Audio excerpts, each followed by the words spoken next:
Friends, welcome back to our channel home science कक्षा। मैं doctor शालू गर्ग आज आप लोगों के लिए एक नया टॉपिक लेकर आई हूँ, factors affecting selection of fabric. कभी भी किसी कपड़े का चुनाव करना एक बहुत ही केयरफुल बैलेंसिंग आर्ट है, साइंस और प्रैक्टिकल इंजीनियरिंग के बीच बैलेंस बनाना।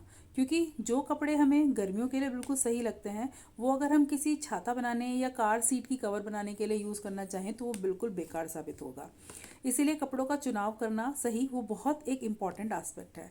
जब भी हम टेक्सटाइल इंजीनियरिंग या डिज़ाइनर्स को कोई फैब्रिक चूज़ करना होता है तो ये उनके लिए बहुत ही क्रिटिकल सिचुएशन होती है, क्योंकि ये डिपेंड करता है कि आपका फाइनल प्रोडक्ट आपको उससे बनाना क्या है। उसी के अकॉर्डिंग हमने यहाँ फैक्टर्स अफेक्टिंग जो है सिलेक्शन को कई पार्ट्स में डिस्ट्रीब्यूट किया है। सबसे पहला सेक्शन आता है कि आखिर आपको उससे एंड प्रोडक्ट आपका उसके बनेगा क्या। सबसे पहला क्वेश्चन यही आता है। जब भी हम डिपेंड करता है कि किस एनवायरनमेंट के लिए हम फैब्रिक बना रहे हैं, हमें अपनी बॉडी के लिए जो प्रायोरिटी होती है, अगर हम अपैरल्स के लिए चुन रहे हैं तो उसमें सबसे पहली प्रायोरिटी होगी कि वो हमारी स्किन के लिए कंफर्टेबल हों, फ्लैक्सिबल हों और उनके एस्थेटिक प्लीजिंग भी हमारी बॉडी को सूट करे। अगर हम होम फर्निशिंग के लिए कपड़ा चुन रहे हैं तो उसमें हमें होम फर्निशिंग में कपड़ा चुनने के लिए कांस्टेंट रबिंग होनी उस फैब्रिक के साथ होगी, तो उसके अंदर अब्रेजन रेजिस्टेंस कितनी है, वो कितने लंबे टाइम तक सनलाइट में फेड नहीं हो पाएगा या और उसको इजीली हम क्लीन भी कर सके। वहीं अगर हम टेक्निकल इंडस्ट्री के लिए कोई फैब्रिक चूज़ करना चाहते हैं तो उसके लिए हमें स्ट्रिक्ट इंजीनियरिंग स्ट्रक्चर्स की ज़रूरत होगी, क्योंकि वो या तो हीट रेजिस्टेंट फैब्रिक हमें चाहिए या केमिकल रेजिस्टेंट फैब्रिक हमें चाहिए, या फिर उनकी टेंसाइल स्ट्रेंथ, अगर हम सीट बेल्ट के लिए यूज़ कर रहे हैं तो उनकी टेंसाइल स्ट्रेंथ बहुत हाई होनी बहुत ज़रूरी है। इसीलिए एंड यूज़ क्या होना है ये हमारे प्रोडक्ट का ये सबसे पहला और इम्पॉर्टेंट टास्क है। उसके बाद आता है परफॉर्मेंस एंड ड्यूरेबिलिटी।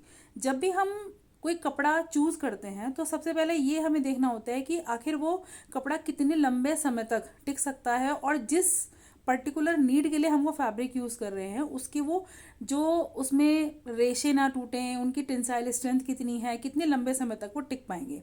सबसे पहले आता है अब्रेजन रेजिस्टेंस।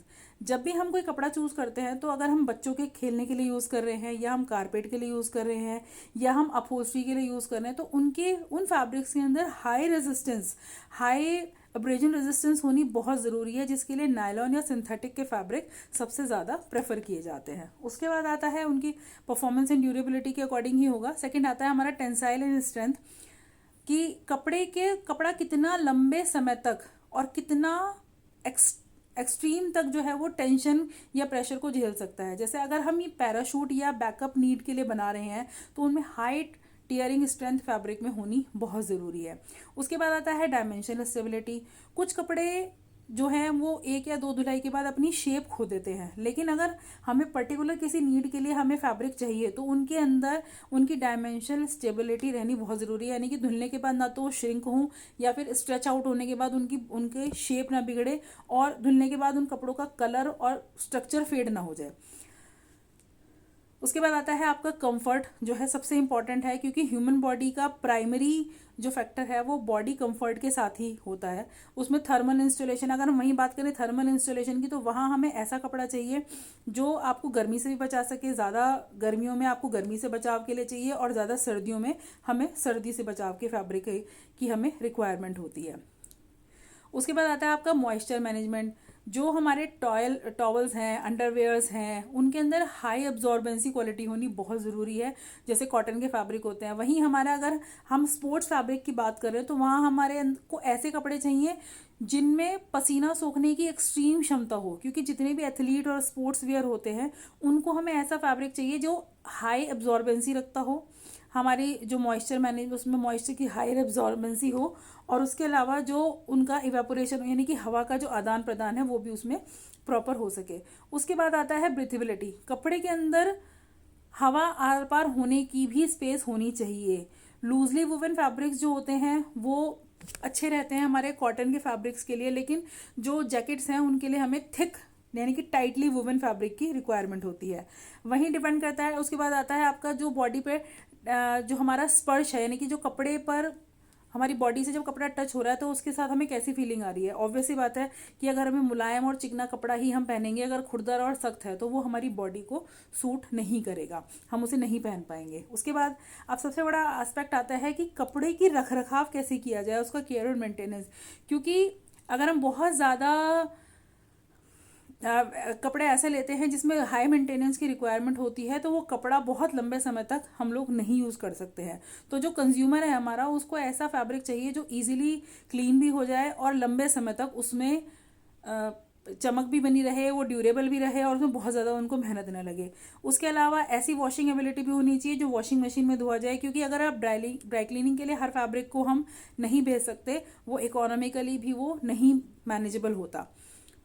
उसके बाद हमारे आता है रिंकल रेजिस्टेंस, कि कपड़ों में हमारे रिंकल ना पड़े। सिंथेटिक और पॉलिएस्टर फैब्रिक जो हमें आयरनिंग की ज़रूरत नहीं होती, वहीं नेचुरल फाइबर्स जो है हमारे कॉटन और लिनन, उनमें हमें आयरनिंग की रेगुलर रिक्वायरमेंट होती है।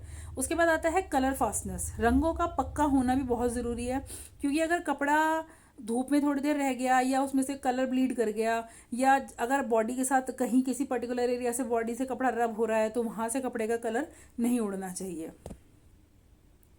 उसके बाद आता है एस्थेटिक एंड विजुअल अपील, क्योंकि कपड़े का लुक ही उसकी बाजार की डिमांड तय करता है।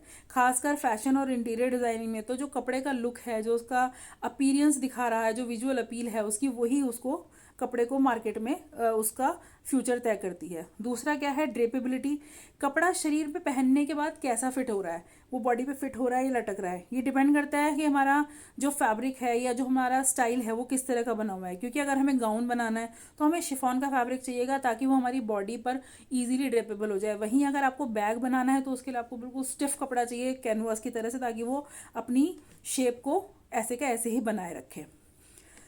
उसके बाद आता है नेक्स्ट हमारा लस्टर। नेचुरल फाइबर्स में जो है वो शाइन सिर्फ सिल्क और साटिन में मिलती है, लेकिन वहीं अगर हम कॉटन की बात करें तो उसमें मैट फिनिशिंग होती है, तो इसीलिए उससे कैजुअल वियर्स ज़्यादा बनाए जाते हैं। जब क्यों फैब्रिक को अट्रैक्टिव या मोर यूजेबल बनाने के लिए उसमें डाइंग एबिलिटी और प्रिंटिंग एबिलिटी होनी बहुत ज़रूरी है, कि वो कलर को कितने लंबे समय तक अपने आप से होल्ड करके रख सकता है। जितना लंबा वो कपड़े को कलर होल्ड करके रखेगा, उतना ही लंबा उस कपड़े की क्वालिटी और ड्यूरेबिलिटी होगी। उसके बाद आता है सेफ्टी और एनवायरनमेंट फैक्टर। आज के समय में बहुत सारे कानून और नियम ऐसे बना दिए गए हैं जो कि कपड़ों की चेन में, मतलब कंज्यूमर भी बहुत अवेयर हो गया है कि उसे किस तरह के कपड़े पहनने हैं और क्या कपड़ों के साथ उसको यूज़ करना है। फ्लेमेबिलिटी, जो कपड़ों के अंदर एक ऐसा आप कानून ला गया, ये ऐड कर दिया गया है कि जो बच्चों के रात के कपड़े हैं और जो हमारे कारपेट्स हैं और जो आपके एयरप्लेन्स हैं, उनके जो सीट कवर्स हैं, वो आग रोधी होने चाहिए, ताकि उन पर चाहे आपको केमिकल अप्लाई करने हो कैसे भी, ताकि वो मोस्ट ड्यूरेबल और सेफ्टी पर्पस से सही रहे। उसके बाद आता है एलर्जी और टॉक्सिक। अब हम कलर्स और कई बार केमिकल्स इस तरह के यूज़ होते हैं जो हमारी बॉडी या स्किन पर रिएक्शन कर जाते हैं, तो वो भी बहुत इस चीज़ के लिए ध्यान रखना है कि जो भी कलर्स हम यूज़ कर रहे हैं या जो केमिकल्स यूज़ कर रहे हैं वो बॉडी से रिएक्ट ना करें। उसके अलावा सस्टेनेबल, आजकल जो ब्रांडेड फैब्रिक्स हैं वो ज़्यादातर इस तरह के फैब्रिक यूज़ कर रहे हैं जो कि ऑर्गेनिक कॉटन है, रिसाइकिल पॉलिएस्टर है, जो बायोडिग्रेडेबल फाइबर्स होते हैं, ताकि एनवायरनमेंट पे भी उसका बहुत ज़्यादा इफेक्ट ना पड़े। और traditional petroleum based synthetic fibres को अब लोग बहुत ही कम पसंद कर रहे हैं।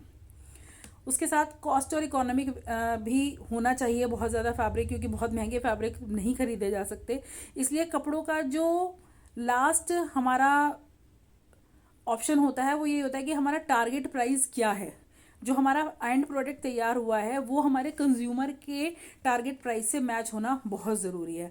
डिज़ाइनर्स जो होते हैं वो जो कश्मीरा वूल हैं, जो हमारे प्योर वूल्स हैं, उनसे ज़्यादा गारमेंट नहीं बना पाते, क्योंकि वो उतने सेल ही नहीं होते। उसकी जगह जो एक्रिलिक ब्लेंड वाला फाइबर है वही चुनना पड़ता है, क्योंकि उतनी कीमत पे आप हर कोई कश्मीरी ऊन का बना हुआ फैब्रिक नहीं खरीद सकता। इसलिए ज़्यादातर पॉपुलेशन एक्रिलिक ब्लेंड से बने हुए ही फाइबर्स को परचेज करना पसंद करते हैं। आज के लिए इतना ही।